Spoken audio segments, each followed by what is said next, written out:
Neil spent the day organizing his supplies and attempting to tidy up the place, though he'd let things slip recently. The incident at the tavern kept replaying in his mind, lingering like a distant memory. Had it really happened? He couldn't shake the feeling. Feeling the weight of it all, he decided he needed a drink, and perhaps a few hours lost in the strange musical devices. "I must try to lighten up," he muttered to himself. As twilight descended upon Charnwood, and dusk cloaked the skies in shades of somber grey, an unsettling calm settled over Neil's cramped shack, nestled within its confines. The air was thick with silence, a stillness that belied the tempestuous weather lurking just beyond his walls. Rain lashed against windows like spectral fingers, while wind howled through unseen crevices, intensifying the eerie isolation of this forsaken place. Inside, shadows played a macabre dance upon wooden surfaces illuminated by flickering lamplight, casting distorted shapes that morphed with each breath Neil took. Trembling hands grasped an ornate bottle of gin. The sharp tang of juniper assaulted his senses as he uncorked the vessel, its aroma mingling with the mustiness suffusing the air. Each gulp was a desperate attempt to drown sorrow, a ritualistic drowning in both liquid and memory. In the corner, amidst cobwebs draping like ghostly veils over neglected relics, Neil prepared mushrooms harvested from Charnwood's secret groves. Their earthy aroma filled his nostrils as he sliced them with precision, born of repetition, their textures alien yet familiar beneath his fingertips, slimy caps and gilled undersides, promising visions beyond this dreary existence. Neil's shack seemed to swell around him as he set up instruments that defied time itself. Small box with dancing lights, stringed devices whose origins were unknown. He plucked at strings, the notes emerging discordant yet oddly harmonious, an unsettling symphony of sounds that should not exist outside dreams or nightmares. As Neil succumbed to his intoxication, a blend of gin's burn and the mushroom's promised escape, the shack's oppressive atmosphere deepened into something surreal. Music enveloped him, transforming from mere sound waves into vivid colors swirling in the air, shades unseen yet felt on a primal level. The melody morphed, becoming entities that danced between shadow and light, pulling Neil further away from reality. His fingers grew numb against the instrument's textures, a sensation of detachment, as each note played, seemed to feed something else entirely. Cornelius's presence lingered just beneath perception. A subtle chill crept through the air with every chord struck. Objects moved in unseen currents, whispering secrets that only he could hear, though barely. Sensory hallucinations intensified. Neil tasted forgotten memories on his tongue. The bitter tang of loss mingled with newfound creativity. The shack's musty scent deepened into an underlying note of decay, as if the very foundations were crumbling alongside his sanity. Music became a tangible force. It pulsed through him like living energy. As dawn approached, its light creeping hesitantly over Neil's face, he collapsed in exhaustion amidst scattered wires and abandoned instruments. Unaware that he had unwittingly channeled forces ancient and malevolent, Cornelius's influence grew stronger with every note played throughout the night, a symphony of dark horror birthed within this isolated realm. The shack stood still once more as daylight reclaimed Charnwood from its nocturnal embrace, leaving only silence in its wake. Yet unknown to Neil, or perhaps all but a fragment lingering at his subconscious, the universal laws had been bent, and the barriers between realms subtly shifted by the music of madness he'd orchestrated alone amidst darkness.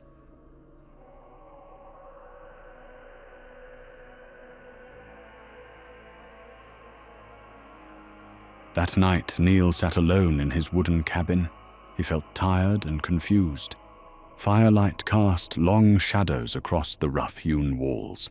Outside, wind whispered through pine trees, a lonely sound that had once brought him comfort in his self-imposed isolation. Now it merely provided background to the strange music that had consumed his life these past months. The strange instruments scattered around his one-room dwelling hummed with inexplicable energy. Devices that should not exist in this time, yet somehow functioned without any visible power source.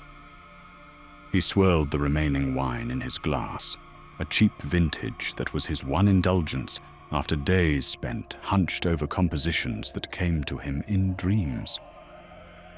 The final arrangement had been completed in the early hours of the morning. Instinctively, he knew how to save it on the spinning black disc that somehow captured sound itself. Though the devices had fallen silent, the music echoed ceaselessly in his mind, haunting harmonies and rhythms no human ear was meant to comprehend. Neil leaned back in his wooden chair, stretching his legs toward the fire. Though he had spent the day trying to relax and taking a nap when he could, he still felt tired. The previous night's work had left him exhausted, unaware that he had just completed the final component of his own undoing. He took another sip of wine, savoring what would unknowingly be his final taste as himself.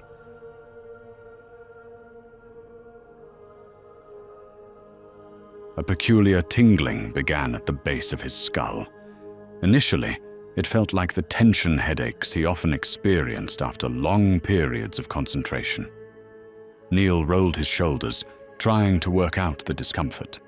When the sensation intensified rather than diminished, the first flicker of fear crossed his face.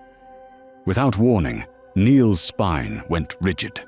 The wine glass fell from suddenly nerveless fingers, shattering against the stone hearth as his body jerked upright in the chair. His hands clutched the wooden armrests with enough force to drive splinters beneath his fingernails, though he registered no pain from this minor injury, not with the white-hot agony now erupting behind his eyes. God, what's happening to me?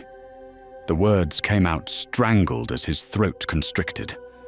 Neil lurched to his feet, sending the chair crashing backward as he stumbled toward the small mirror hanging beside the cabin door, a humble item that was about to reflect horrors beyond comprehension.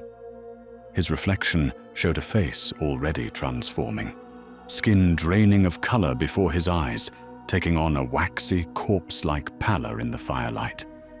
Neil watched in horrified fascination as his hands began to change, fingers elongating with audible cracking sounds as joints dislocated and reformed. His nails, usually bitten short from nervous habit, darkened from the cuticle outward, hardening and sharpening into obsidian points. "No, please, no," he gasped, clutching at his chest as pain radiated outward. His simple work clothes hung differently on his frame as his very skeleton reconfigured, limbs stretching, torso thinning, shoulders hunching forward into an unnatural posture. He could feel his leg bones extending, forcing him to stand several inches taller than before. Neil collapsed against the rough wooden wall, clawing at it with his increasingly inhuman hands.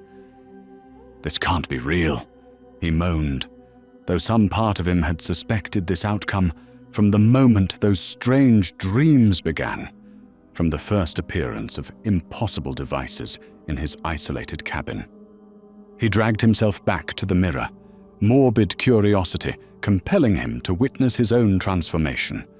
The reflection showed his face continuing its horrific metamorphosis, cheeks hollowing dramatically, skin pulling taut across increasingly prominent cheekbones. His lips thinned and darkened to a purplish hue, drawing back involuntarily to reveal teeth that had begun to loosen in bleeding gums. With a series of wet pops, those teeth fell one by one onto the cabin's dirt floor, immediately replaced by new growth, sharp, needle-like protrusions erupting through raw flesh. Neil's screams became inhuman as his jaw dislocated with an audible crack, then reformed into a wider configuration to accommodate the new dental architecture. The transformation of his eyes proved the most terrifying spectacle. Neil watched, unable to look away, as his irises expanded, consuming the whites until his eyes became enormous orbs dominated by vibrant yellow. The pupils contracted to tiny black pinpoints that seemed to absorb rather than reflect the firelight. The sockets around them darkened and receded, giving him a skull-like appearance that no longer held any trace of his former self. "I am Neil," he whispered desperately, clinging to his identity as it slipped away like water through cupped hands. "I am Neil. I am—" The words dissolved into meaningless sounds as something else took precedence in his mind. The final violation came as his hair, dark brown and always slightly unkempt, began to fall away in clumps. Neil sobbed dryly as newly elongated fingers ran over his scalp, feeling the hair sloughing off like dead vegetation. But in its place, along a narrow strip from forehead to nape, something else emerged. Thin, worm-like appendages that writhed with apparent independent consciousness, sensing the air around them. He fell to his knees before the mirror, watching the last traces of humanity drain from his appearance. His once ruddy complexion had become a deathly white, luminescent and unnatural. The firelight no longer warmed his skin, but seemed repelled by it, creating sharper shadows in the hollows of his transformed face. When finally he opened his mouth to scream one last time, the sound that emerged was not his own. It carried the chill of cosmic voids and the stench of ancient decay, a miasma so foul it made the flames in the hearth sputter and turn momentarily blue. The fire itself seemed to shrink away, burning low in the presence of something it recognized as antithetical to life and warmth. Slowly, the creature that had once been Neil rose to its full height, considerably taller than the man had been. It flexed long, skeletal fingers and rolled its head on a neck too sinuous to be human. The yellow eyes blinked sideways, like those of a reptile, before focusing with predatory sharpness on the cabin's humble interior. Cornelius had fully emerged. He looked down at the shattered wine glass, then bent to dip one black talon into the spilled liquid. Bringing it to his thin, dark lips, he tasted what his host had so recently enjoyed. "How quaint," he whispered, his voice a dry rustle like wind through dead leaves. "These simple pleasures, so primitive, so insufficient." He moved to the table where Neil's new musical devices lay scattered, the instruments of his liberation.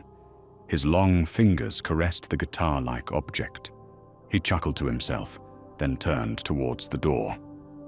Behind those enormous yellow eyes, trapped in a corner of his own mind, Neil watched helplessly as Cornelius straightened his clothing, preparing to venture out into a world that would no doubt mistake him for the reclusive composer.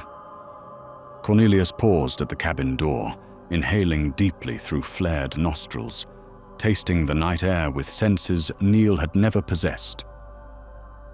"I must get my bearings, and maybe meet the neighbors," he whispered, lips curling back from needle teeth in what might have been intended as a smile. "So many minds to infect, so many brains to devour, and such a hunger to sate." As Cornelius stepped out into the darkness, the fire in the hearth died completely, leaving nothing but glowing embers that cast no light and offered no warmth, as though even the elements themselves recognized that something primordial and wrong now prowled the area under the light of a waning moon.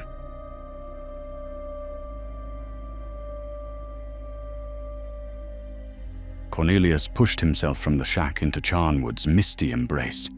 The world felt slightly off-kilter here. Reality bent just enough around him to make it seem otherworldly, a whisper of dark dissonance in the air. Birds fell silent as he passed. Even the crickets seemed muted under his scrutiny. He moved with deliberate stealth, each step a study in calculating predation, his senses painting a picture more vivid than any human could perceive. Colors were deeper, and shadows danced like living entities. He heard not only sounds, but also vibrations, humans' nervous heartbeats pulsing through the soil beneath their feet. The scent was what drew him next, a pungent lure that filled his nostrils with an almost intoxicating hunger for cerebral musk. Following it, he found her, an elderly woman walking alone along a lane that wound its way between cottages like a forgotten thread of time. Her breathing became clear in Cornelius's enhanced hearing, labored and rhythmic. As she neared him, his eyes widened to saucer-like discs that saw even through the veiling mist. Pupils dilated into tiny pinpricks as he felt an instinctual response within. Salivation at the corners of Cornelius's mouth, muscles tensing like a coiled spring. He was crouched behind a fence now, observing her every step with predatory intent. The faint rustle of leaves underfoot seemed amplified to him, as though they whispered secrets just for his ears. In that moment, before he made his move, a silence so deep it felt suffocating. Cornelius's yellow eyes reflected the moonlight like twin embers in a cold hearth, and thin lips curled back ever so slightly. His anticipation was palpable, a force of nature unto itself, promising what would come next to be an unholy union of predator and prey. As he stalked closer behind her, feet barely disturbing the fallen leaves of autumn, the woman stopped in surprise at an unseen whispering threat. Panic flickered across her gentle face before terror solidified as Cornelius lunged forward with explosive violence, yellow eyes fixed on her fear. His long fingers closed around her face. His weight pushed her to the ground. Her scream echoed abruptly into silence, a final gasp stolen by the predatory shadow of Charnwood's hidden secret. Cornelius took a second to see his reflection in her wide eyes before they slowly closed. It was an end to innocence and life. Using his razor-sharp, taloned hand, he cut through the neck until her head was free. The bloodied hands felt both slick and satisfyingly warm against Cornelius's skin, the metallic scent mingling in his nostrils as he moved with brutal efficiency, disposing of the body in a nearby hedge. He was eager to get the head back his lair. The path back to Neil's shack was now viewed through Cornelius's unblinking gaze, a predator returning home. His mind coldly noted the ease of this kill, a mere appetizer for the feast that awaited him. The decision to forego ritualistic preparations overrode by immediate hunger, he hastened his steps. Neil's once pleasant, homely shack was now transformed into an unholy feeding ground. Cornelius savored his grisly task. With calculated precision and sinister enjoyment, he clinically removed all the flesh around the skull. He cracked it open and parted it. The meat inside glistened. Saliva dripped from his opening mouth. He feasted on her brain, a grotesque pleasure far removed from human experience.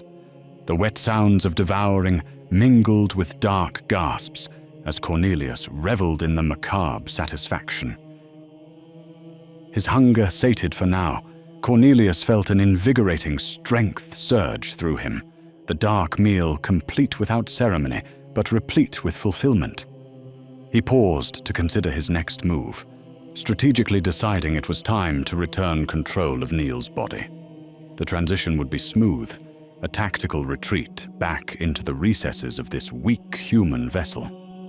He sat in Neil's chair by the fire. Long fingers picked up a bottle of gin that Neil had intended to drink later that night. He uncorked it and poured a generous glass, its sharp aroma cutting through the lingering scent of blood on his tongue. As he drank slowly, each sip bringing him closer to release from this human shell, Cornelius's yellow eyes began their subtle closure. The faintest glimmer of Neil's horrified awareness flickered within, his mind a distant echo in the chaos. With the final taste of gin washing over Cornelius like an elixir of reprieve, he relinquished his grip on Neil and allowed himself to fade away into the darkest corners of Neil's mind. In this eerie transition, Neil began stirring back into consciousness, a man oblivious to the horrors that had unfolded under his very skin during a night in Castlefields shadows. The world returned with the gentle sounds of morning, birds singing unaware choruses as if nothing had transpired. And so, life resumed its facade of peace, while beneath it lurked secrets dark and unspoken, a perfect transition to Neil's unwitting return to his everyday existence.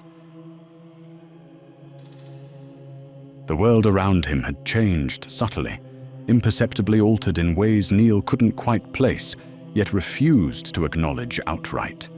His shack seemed smaller somehow, the walls pressing inward with a claustrophobic embrace that was entirely new. With each movement amplified by pain, his muscles ached as though they'd been wrung out and left to dry. He made his way slowly toward the sink. The wooden floorboards creaked underfoot like distant whispers of warning from an unseen presence. But Neil attributed it all to last night's excesses and pushed these notions aside. His eyes stung with tiredness as he bent over the basin, splashing cold water onto his face in a vain attempt to wash away some of the lingering malaise. It was then that he saw them. Tiny scraps of meat scattered across the floorboards near the chair where he'd slept last night. They were dark and oddly shaped, certainly not like any game Neil had ever brought home. Rationalizing quickly, he blamed a drunken mishap. Perhaps in his stupor, he'd prepared part of that deer or rabbit he had traded mushrooms for, without realizing it fully. His mind clung to this explanation tightly, though the pieces didn't quite fit together as neatly as they should have. Attempting to resume his routine activities, brewing coffee and cleaning up, the world seemed increasingly alien around him. Neil felt a strange stiffness in his fingers. It was as if he had been performing complex tasks all night long. His hands trembled with an unfamiliar fatigue, the muscles protesting each movement. There were moments when memories flickered at the edge of consciousness, images too grotesque to fully grasp or recall deliberately, swiftly pushed away into darker corners of his mind. A fleeting shadow darted past a corner he usually kept out of sight. It was likely just another trick played by this hangover-induced haze, he assured himself. As daylight crept in more firmly through the windows, revealing the stark reality hidden within plain sight, the pain that had simmered slowly grew intolerable. His body screamed with an intensity that far surpassed any physical exertion or injury Neil could remember sustaining. Neil tried to push these thoughts and sensations aside, but each denied recollection felt like a nail in his coffin of denial, a subconscious mechanism desperately holding back the flood of truth he wasn't ready for.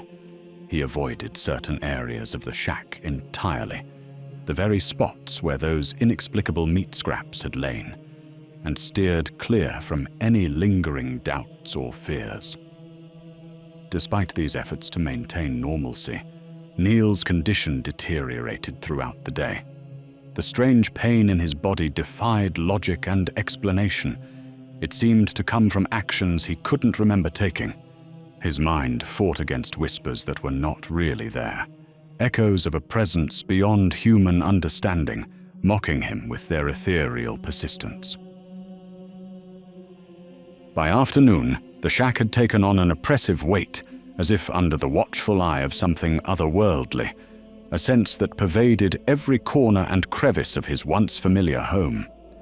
Neil found himself retreating deeper into denial, attempting to hold on to whatever semblance of reality remained within grasp. Finally, with each passing hour, exhaustion overtook him like an invading force.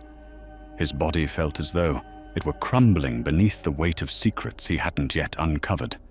Every fiber screamed for respite from the torment that had no right name or reason. He slumped onto his bed far earlier than usual, his mind too addled to keep himself awake against nature's will. As moonrise neared, Neil slipped into a troubled sleep, unaware of the cycle's inexorable return.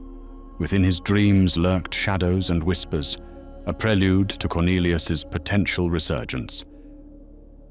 The shack at Charnwood seemed almost alive in its silence, an unsettling testament to the horrors that lay just beyond Neil's grasp.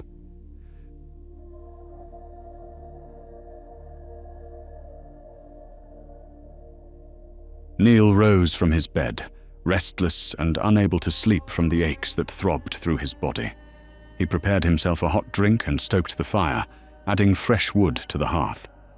Settling into his chair, he watched as the flames twisted and writhed in the dark, their fiery dance casting eerie, grotesque shadows across the room, shadows that seemed to shiver and twitch as if alive, caught between worlds. Cornelius could not, would not, wait for Neil to slip into sleep before claiming control. Now was the time.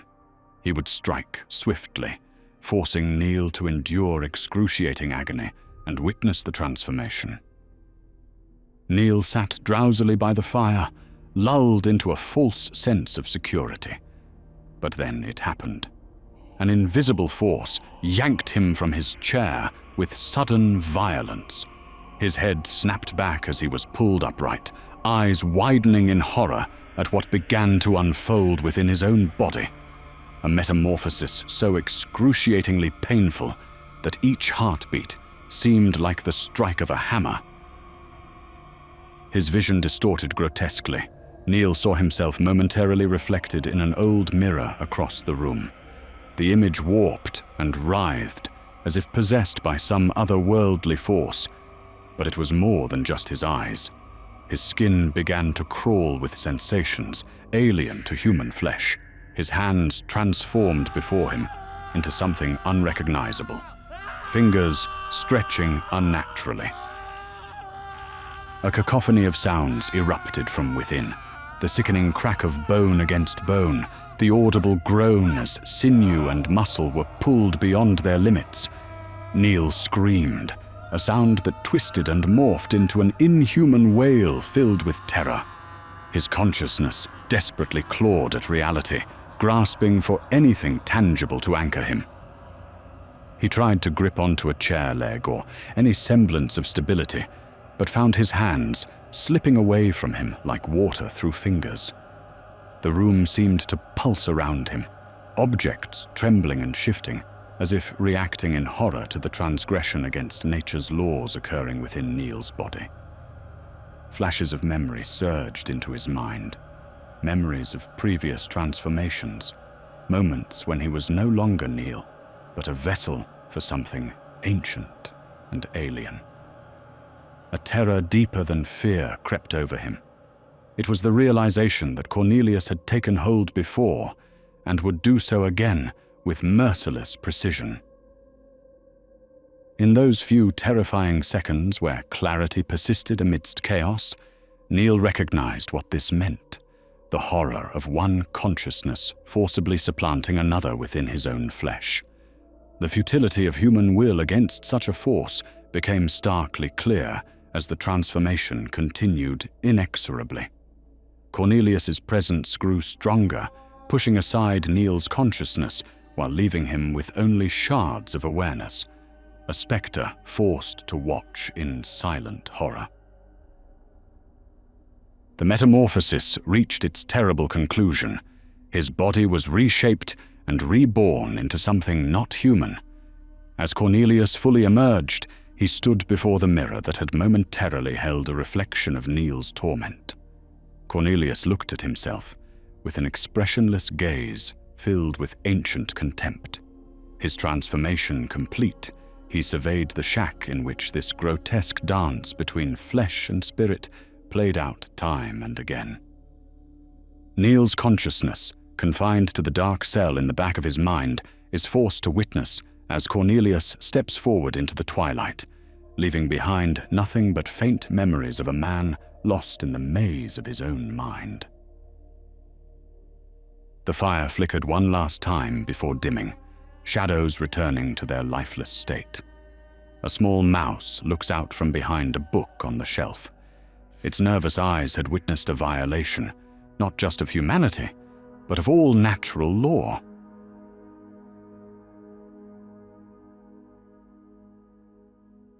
In the stillness of a winter night, amidst rolling mists and frost that clung like spectral fingers to the earth, Cornelius moved through mid-17th century rural England.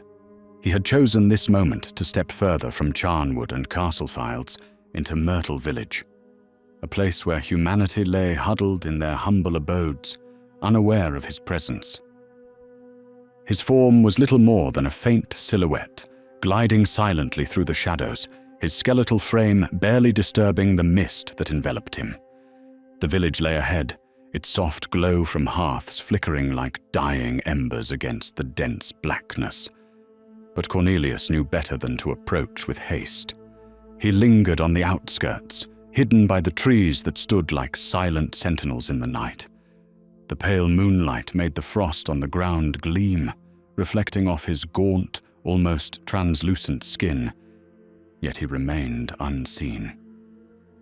Cornelius's coldly curious mind reveled in the ease of what lay ahead. He felt no chill from the biting frost, his form untouched by winter's grip, a stark contrast to the humans whose warmth he would soon siphon. His large yellow eyes, set deep within their sunken sockets, pinprick pupils scanned the village with malevolent patience.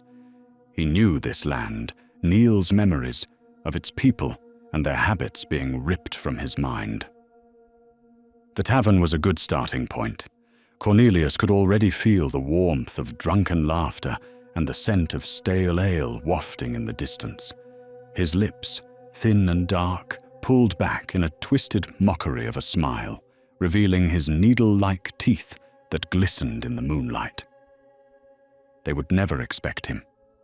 Never. Not yet. His fingers, long and spindly, curled with anticipation as he plotted. Myrtle Village, small and quaint, but full of potential. There would be no shortage of sustenance here. The stragglers, the lone wanderers, the drunks. He lingered near the edge of the tavern, his sharp eyes observing the comings and goings of the villagers. He could already taste their minds, the slow, sweet pulse of thoughts, the fear that would accompany their inevitable demise. He could see the tavern keeper now, a stout man with a grizzled beard, laughing heartily at a joke told by a haggard traveller. Cornelius's eyes narrowed. That one, he thought, he would be an easy mark. The drink would dull his senses, but the brain would still be fresh for the taking. His mouth watered at the thought of sinking his needle-sharp teeth into the soft tissue, tearing away at the warmth, drawing the life force from it. He moved on silently, watching the dimly lit windows of nearby homes. The village was quiet now, save for the occasional voice that drifted from within the walls of houses, family members talking, laughing, unaware of the lurking monster outside. Cornelius's gaze fell on one such house, a small cottage tucked between two larger buildings. Inside, he could hear the sound of children playing, their shrill voices high-pitched and innocent. His fingers twitched again. A twisted smile curled on his lips as he considered the method. He would wait until the night was deeper, until the cold drove everyone to sleep, huddled beneath their blankets. That's when he would strike. He would take his time, savoring the hunt, enjoying the dread that would surely ripple through the town once they realized what had happened. The village seemed to hold its breath, and so did Cornelius. The slightest sounds caught his ear: the crunch of hooves against frozen ground, a carriage on its way through the winding path. He was drawn to an old mill on the outskirts of the village. Laughter and giggling caught his attention. A young woman of the night was seducing a drunken man, flirting and playing games. Cornelius watched from the shadowy trees nearby. Yes, he thought. The sound of the creaking mill wheel would mask any sounds of a struggle. He chuckled darkly to himself, his putrid breath forming a cloud in the cold air. Yes, they would never know what hit them. They would all fall, one by one, as he collected the main course for his feast. He crept in the dark shadows of the village for hours, watching, calculating, allowing the anticipation to build. But he knew he would not strike tonight. The time was not yet right. He would return the following evening with a horse and cart, his instruments of death carefully concealed. And when the moon hung high in the sky once more, he would descend on the village. The dark hours would be his to command. Once night fully enveloped Myrtle Village, he would hunt. Cornelius would pick his victims with the precision of a master, isolating them in dark corners or drawing them into quiet places where they would meet their end. He would make no sound as he moved through the village, each step measured and careful. Then, with meticulous cruelty, he would remove their brains. The process would be slow, deliberate. He would savor it. There would be no rush. Each glistening brain, packed carefully in his cart, would be treated as the precious sustenance it was, its rich, vital energy stored for later use. And when the work was done, when the cart was full, he would retrace his steps back towards Charnwood, a place of solitude and dark audio. He would relinquish this body back to its original owner, Neil, then melt back into an indistinct, shadowy form in Charnwood. Neil would never know the horrors Cornelius had unleashed upon the unsuspecting village. He would simply awaken, unaware of the macabre menu stored away at the bottom of his land. Cornelius needed things to fall into place, so as a parting gift, he planted seeds in Neil's mind, seeds that would sprout quickly. Before disappearing into the shadows, he watered them with fear.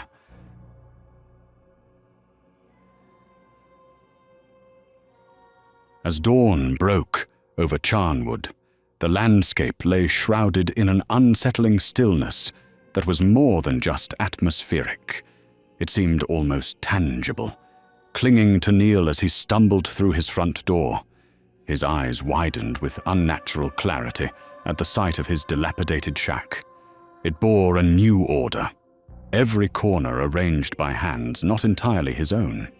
He felt mechanically compelled towards this place, where birds kept an unusual distance, and even the squirrels seemed hesitant in their usual frolics. Neil moved through the early morning haze as if guided by unseen forces, his steps deliberate despite a mind fogged with confusion. The exhaustion that clung to him was paradoxical.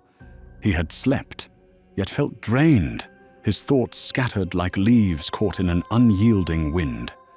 A sense of dissociation gnawed at him, leaving behind significant gaps where memories should reside. Compelled as if by an external will, Neil made his way out of Castlefields, trudging for about 3 miles to negotiate with a local farmer, a horse and cart rental. His words fell from his mouth like practiced lines from some forgotten script, each phrase calculated yet alien. The farmer watched him with subtle unease, a reflection of Neil's own hidden fears as he noticed how effortlessly the negotiation was unfolding. Returning to Charnwood felt more disorienting than ever. The property loomed large and unfamiliar in a way that gnawed at his psyche. Yet there, laid out with precision, were his finest clothes, an arrangement so meticulous it bordered on reverence. Neil's horror grew as realization dawned upon him. He had no memory of these preparations. Desperate to drown this confusion, Neil turned to gin and mushrooms, their familiar taste twisted into something foreign, tainted by an interference beyond his understanding. He tried creating music in a feeble attempt at grounding himself. However, the melody that emerged increasingly sounded alien, not entirely his own creation. The hours slipped away as moonrise approached with its ghostly glow. Neil felt every muscle in his body heavy and uncooperative. Sleep beckoning like a suffocating blanket he fought to resist. In fleeting moments of clarity, glimpses of a yellow glint in his eyes reflected back at him from the windows. The terror mounted. He was losing control over himself. Falling to his knees, he screamed, his cries fading. His ears reacted to a sudden change of air pressure and popped into a silent hum. His voice, when it escaped in whispered desperation, didn't sound entirely his own. Instead, it carried an eerie echo that seemed to mock his struggle. The touch of his body moving with precision unnerved him. How could he recognize these actions if they were not truly his? The world around Neil closed in as a cold dread seeped into every fiber of his being, the violation of self-determination and free will gnawing at the core of his sanity. Subtle indications suggested that something beyond comprehension was invading his mind, turning it into mere temporary lodging for an unidentifiable evil.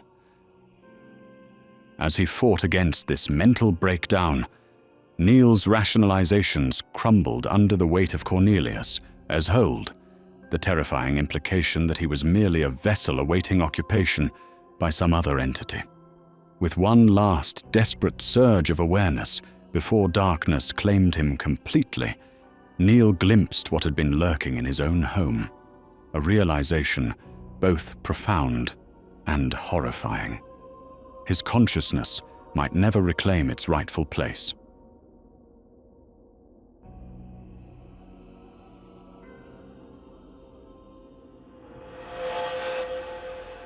As moonlight cast its unnatural light over Myrtle Village, an eerie silence hung like cobwebs through the streets, now shrouded in mist and shadow.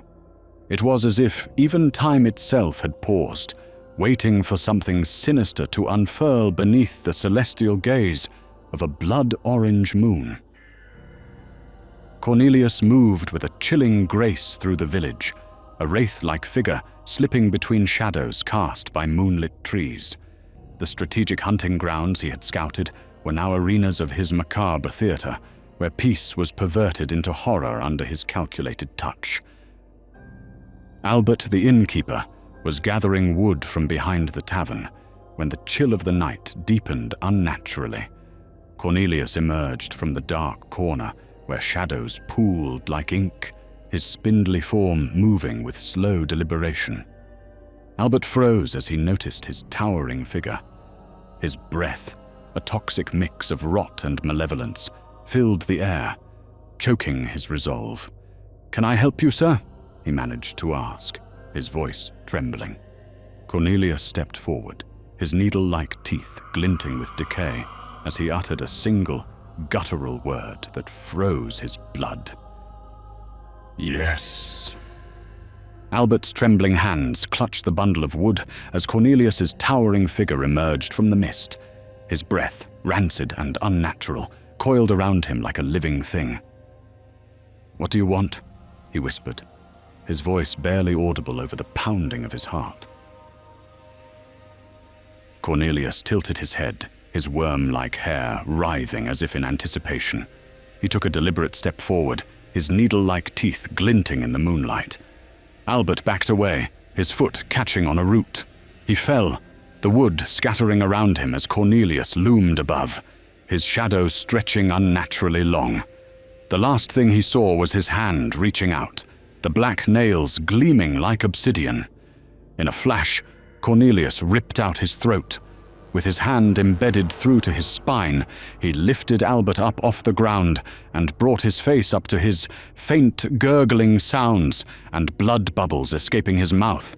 Cornelius whispered in his ear, "This will help." Then he cackled as the head was carefully removed. Derek had just finished cleaning the bakery for the day. He left the door ajar to let the misty air carry out the stale smell of bread. But as the tendrils of fog curled around his feet, a creeping unease settled in. From outside, Cornelius watched patiently, hidden beneath the low-hanging eaves, blending seamlessly with the shadows.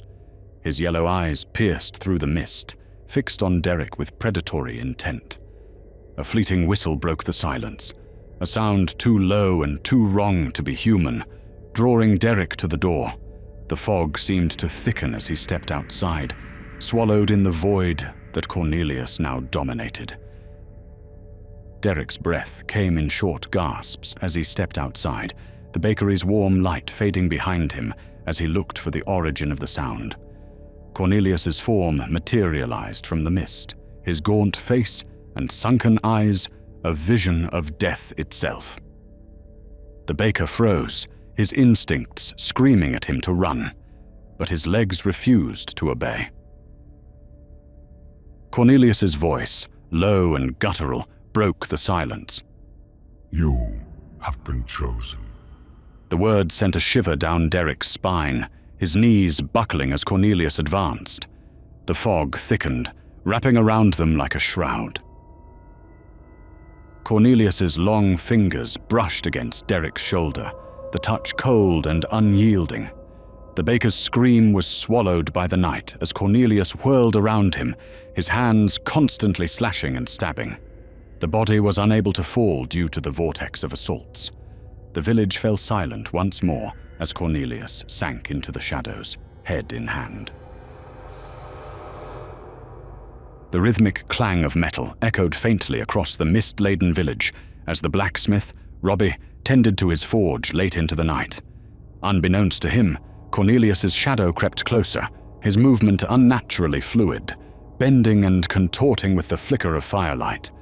The rancid smell of decay wafted through the air, unnoticed at first, until Robbie paused, wrinkling his nose at the foul intrusion.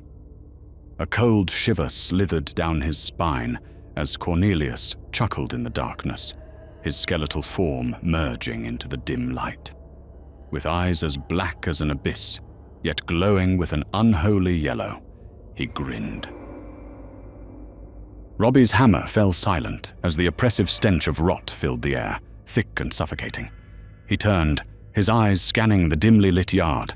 Cornelius stepped forward, his skeletal frame illuminated by the forge's dying embers. "Who's there?" Robbie demanded, his voice faltering. "It is I, Corneilus Foreman." His voice sinister and cruel, his yellow eyes locking onto Robbie's. The blacksmith stumbled back, his tools clattering to the ground. Cornelius's long, bony fingers twitched, reaching out as if to claim the very air around him. Before the blacksmith could make a sound, Cornelius thrust one hand down his throat, the other picked up a glowing metal rod. In a slow, deliberate motion, he lifted it to the blacksmith's face. The shadows seemed to close in, swallowing Robbie's cries of agony as the forge's light flickered and died. The night clung to Myrtle Village as Cornelius guided his horse and cart along the rutted moonlit road back to Castlefields. The blood-orange moon hung low in the sky, bathing the surrounding countryside in a dim, otherworldly glow. The cart creaked softly under its weight, each groan of the wooden wheels a testament to the grim cargo hidden beneath the heavy tarp.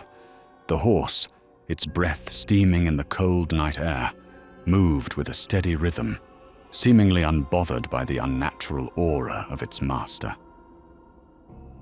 Cornelius sat with an almost regal posture, his elongated form casting a shadow that danced unnaturally in the moonlight. His yellow eyes glimmered with satisfaction, their unholy light reflecting his twisted glee. The stench of decay clung to him, yet the fresh night breeze carried an undercurrent of something sweet, the faint metallic tang of blood. The journey back was uneventful, save for the occasional rustle of leaves or the distant howl of a lone wolf. Cornelius reveled in the stillness, savoring the triumph of his night's work. He allowed himself a rare moment of indulgence. His thin lips quivered as he reached out, his long, bony fingers trailing over the edge of the cart, as if to reassure himself of his grim haul. As the Castlefield signpost loomed on the horizon, shrouded in mist, Cornelius's thoughts turned to the task ahead. The feast required meticulous preparation, and his quarry would need to be readied with care. The rituals demanded precision, a delicate balance of timing, intent, and malice. He felt the pulse of anticipation building within him, a dark hunger gnawing at his being. The cart slowed as he turned into the entrance of Castlefields.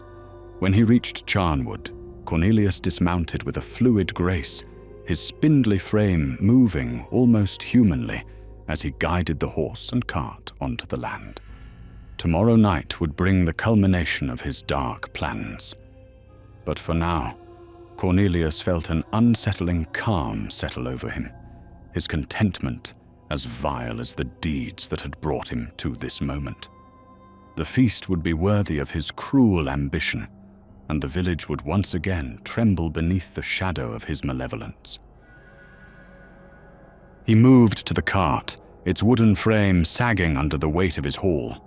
The tarp, damp from the mist, slipped away as he uncovered the fruit of his night's work, a collection of carefully wrapped bundles, each a testament to his calculated hunt.